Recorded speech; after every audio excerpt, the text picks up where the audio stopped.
The neighborhood of Willow Creek had always carried itself with a kind of smug pride, the type of pride that seeped into the brick walls of its homes and the manicured hedges trimmed to military precision. Behind those gates lived people who considered themselves above the world beyond, people who thought their property values gave them the right to dictate who belonged and who didn't. And no one believed that more fiercely than Karen Whitfield, president of the Willow Creek Homeowners Association. Karen was the kind of woman who walked as if the world owed her respect. Chin high, lips pursed, blonde hair perfectly lacquered into place. She had lived in Willow Creek for 20 years, and in that time she had transformed the HOA into her personal throne room. She ruled with an iron fist masked by a smile, finding residents for leaving trash cans out 5 minutes too long or for painting their shutters the wrong shade of beige. Most neighbors loathed her, but fear of her retaliation kept their mouths shut. It was in the quiet of her kitchen one Saturday morning that Karen hatched her latest scheme. She had been drinking coffee while scrolling through neighborhood security footage on her tablet, because of course she had demanded cameras at every entry point, funded by HOA fees. That's when she saw it.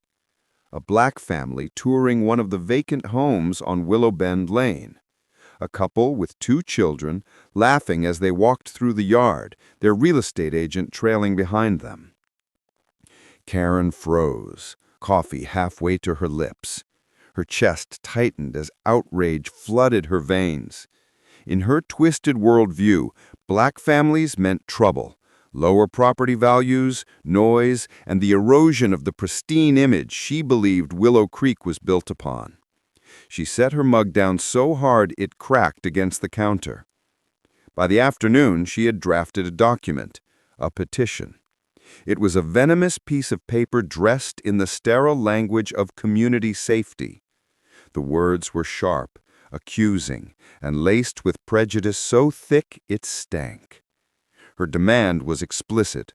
No black family should be allowed to live in Willow Creek, as they pose a danger to our safety and peace. She printed dozens of copies, slipping them into folders as though she were preparing for some important business meeting. She went out door to door, her false smile plastered on, telling her neighbors she was protecting their way of life. Some signed out of fear of her wrath, others reluctantly, too cowardly to confront her bigotry. A few outright refused, and she marked their names down, mentally preparing to make their lives miserable in other ways. By the end of the week, she had gathered enough signatures to feel powerful, to feel unstoppable. She called for a special HOA meeting, standing at the front of the clubhouse with the petition in hand like it was scripture. "This," she declared, her voice echoing off the polished wood floors, "is about preserving our community. We all know what happens when we let outsiders in. It's time we take a stand." There was uneasy shifting among the residents. A few clapped, a few stayed silent. No one spoke up loudly against her, not yet. What Karen didn't know, what she couldn't have predicted, was that one of those petitions she so proudly distributed had slipped into the wrong hands. A resident named Daniel Morales, a quiet man who had long despised her tyranny, took one look at the document and decided enough was enough. He didn't confront her directly. Instead, he folded the paper, slid it into an envelope, and mailed it to City Hall with a short note. "This is what the Willow Creek HOA is doing. Please stop her." The letter landed on the desk of Mayor Marcus Reed. Marcus was no stranger to discrimination. In fact, he had grown up just a few blocks from Willow Creek's gates, in a neighborhood Karen would have sneered at. He had fought his way into law school, battled systemic barriers, and eventually built a career that led him to the mayor's office. He had been elected not just for his charisma, but for his unwavering promise to make the city fairer, stronger, and inclusive. So when he unfolded that petition and read Karen's words, his jaw clenched so tightly he thought his teeth might crack. He read it again and again. Each line was a knife, not just aimed at the black family considering Willow Creek, but at every black citizen in the city. He pictured his own children and imagined someone writing that they didn't belong simply because of their skin. His anger burned hot, but underneath it was a cold, deliberate resolve. Marcus didn't throw the petition away. He didn't quietly admonish the HOA. No, he decided that this time, prejudice would not be handled behind closed doors. This time, it would be dragged into the light for everyone to see. He picked up his phone, calling the city attorney. "I need every legal ground we can stand on," he said, his voice hard. "Discrimination, civil rights violations, misuse of HOA power, I want it all. We're going to make an example out of this." News traveled fast, as it always did in neighborhoods where gossip was currency. By the end of the week, rumors were swirling that City Hall was watching Willow Creek. Karen, of course, dismissed it as fake news. She strutted around with her petition tucked under her arm like a trophy, convinced she was untouchable. Then came the letter. An official notice, stamped with the seal of the mayor's office, announcing an emergency public hearing regarding the Willow Creek HOA's petition. All residents were required to attend. Karen was thrilled at first, mistaking the letter as validation of her importance.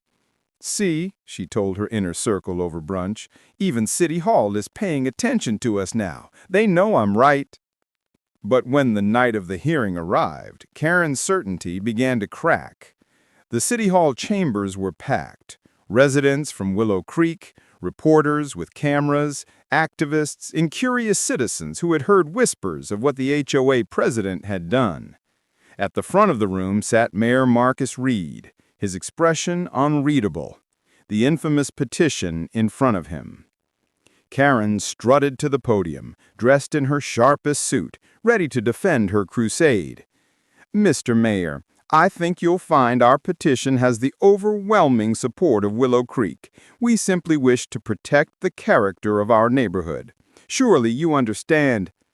Marcus raised a hand, cutting her off mid-sentence. His voice was calm, but carried the weight of authority that silenced the room. "Mrs. Whitfield, before you continue, I'd like to read aloud the petition you authored, so that everyone here fully understands the document under discussion." Karen's smile faltered. Marcus began to read. Each word echoed through the chamber, the venom of the petition exposed for all to hear. Gasps rippled through the audience. Some residents who had signed now bowed their heads in shame, realizing the ugliness they had been complicit in. Others glared at Karen with undisguised disgust. By the time Marcus finished, the air in the room was heavy with tension. He set the paper down deliberately. "This," he said, his voice ringing with steel, "is not only morally reprehensible, it is illegal. To suggest that black families are inherently dangerous, to bar them from purchasing homes in Willow Creek, is a direct violation of federal and state fair housing laws. And as mayor, I will not stand by while such hatred takes root in our city." Karen opened her mouth to protest, but her words died under the fury of the room. Neighbors she thought loyal turned on her, shouting, "How could you? Shame on you! You don't speak for us." Cameras flashed, capturing every angle of her humiliation. Marcus leaned forward. "Effective immediately, an investigation is being launched into the Willow Creek HOA. Mrs. Whitfield, your position as president is suspended pending the outcome. Furthermore, any fines or discriminatory actions taken under your leadership will be audited. And if we find evidence of further civil rights violations, I assure you there will be consequences." Karen's face drained of color. For the first time in years, she wasn't the one in control. She wasn't feared. She was exposed. As the gavel struck to close the session, Marcus added one final blow. "And let it be clear to everyone, Willow Creek and this city belongs to all families, no matter their color." The crowd erupted in applause. Camera zoomed in on Karen's pale face, capturing the exact moment her empire of intimidation crumbled. But this was only the beginning. Marcus wasn't done with her yet. Karen returned home from City Hall that night like a ghost, her heels clicking against the marble floor of her grand foyer with no power in them. Her husband, Robert, looked up from the couch where he had been half-heartedly watching a football game. "Well?" he asked. Karen's lips trembled, but she held her head high. "It was a witch hunt," she snapped, tossing her handbag on the table.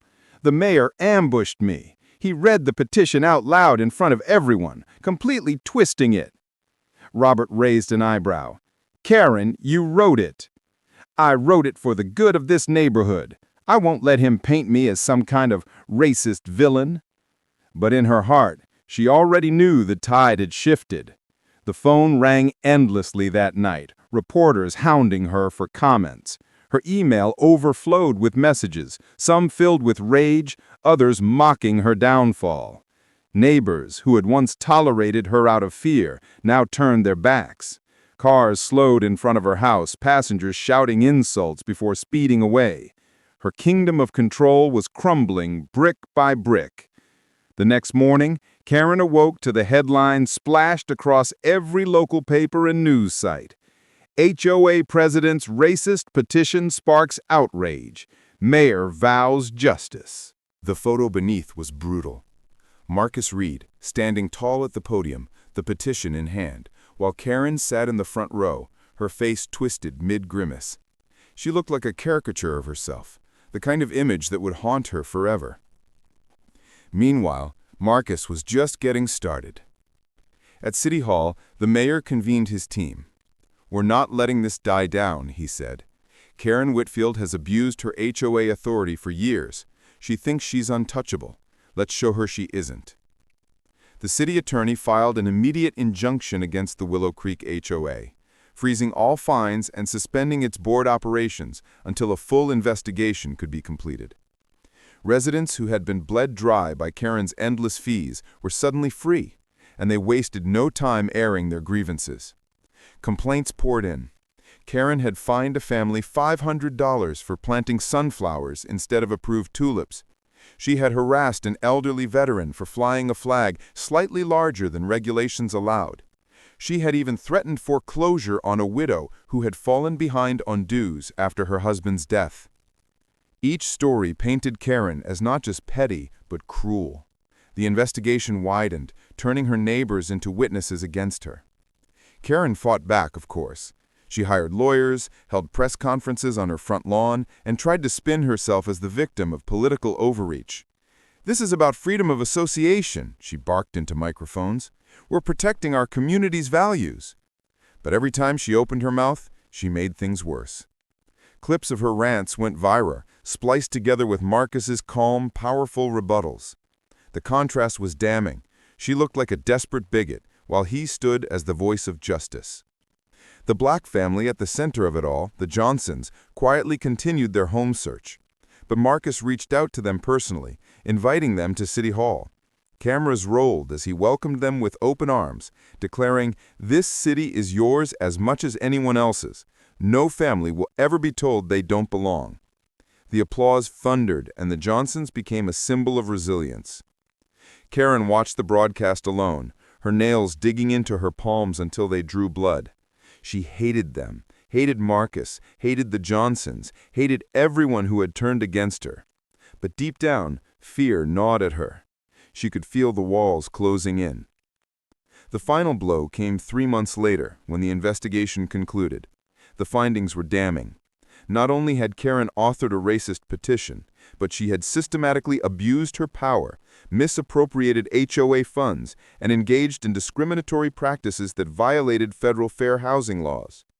The city announced a record fine against the Willow Creek HOA, millions of dollars, and Karen herself was banned from holding any HOA office ever again. But Marcus wasn't finished. At a packed press conference, he unveiled a new initiative, the Willow Creek Resolution. Using penalties collected from Karen's HOA, the city would fund a new community center in the very heart of Willow Creek, dedicated to diversity, education, and unity. And to open the center, he invited the Johnson family.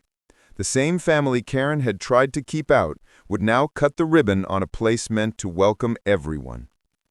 The day of the ceremony, residents poured into the streets. Some came out of guilt, some curiosity, and many out of genuine support.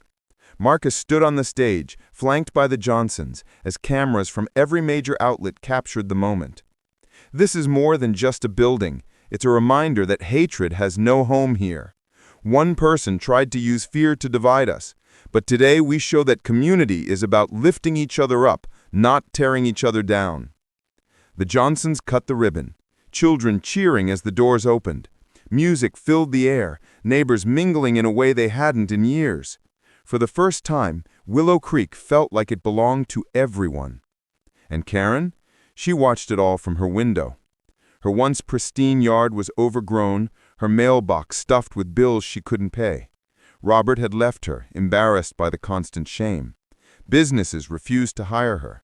Even those who had once been her allies now crossed the street to avoid her. She had become a pariah, the name Karen Whitfield synonymous with hatred and downfall. Late that night, when the laughter from the community center still echoed faintly across the neighborhood, Karen sat alone in the dark. She thought about the life she had built, the power she had wielded, the fears she had commanded, and she thought about how quickly it had all been ripped away by one petition, by one man's refusal to stay silent. Marcus Reed had promised consequences, and he had delivered. For Karen, the revenge was complete, and for Willow Creek, justice had finally come.